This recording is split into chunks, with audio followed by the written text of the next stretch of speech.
Hi, this is Brian Schiff with Functionally Fit. In this column, I'm going to address an exercise. It's a real simple way to improve soft tissue mobility, particularly in this pectoralis region. A lot of times, poor posture, repetitive activities, overhead throwing, swimming, serving, things like that we're doing that consistently involve internal rotation of this glenohumeral joint will bring a lot of tightness about in the pec minor and pec major.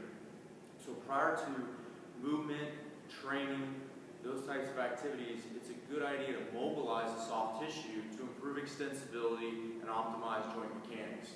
So a real simple way to do that with your clientele is to either use a tennis ball, a cross ball, trigger point ball, something of that nature. And then I'll start them out just kind of using the tennis ball with one hand. Typically you want to instruct them to find their sternum and then the shoulder, and somewhere about halfway in between is a good starting point to kind of come in.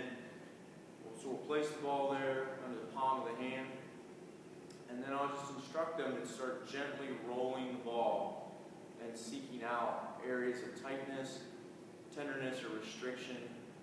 And you can move the ball up and down, you can move it side to side, and then a lot of times clockwise and counterclockwise circles are good.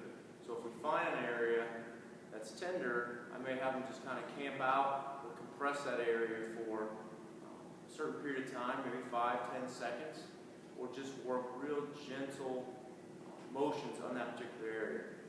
So you can increase the pressure with the hand. You can also start to add in a little bit of active movement if you want. If you want to bring in a little bit of shoulder extension, you can start to get a little bit of compression and active mobility that way. You can bring the arm up, you can do it out here, you can even come up higher, starting to work the different heads of that pectoralis muscle.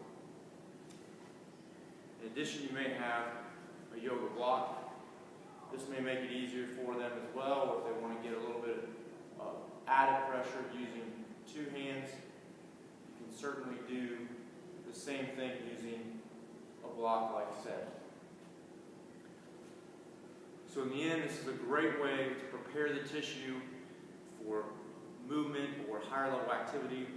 Follow the soft tissue mobilization with either some static stretching or more dynamic warm-up type movements to prepare them and help improve overall posture. Tightness in this muscle can lead to excessive internal rotation, which can increase the risk for impingement or just postural dysfunction in general. So if you're going to have them work, you can work for a couple minutes, seeking out those tight spots. Do it on both sides. It's a great way to help prevent injury and optimize movement.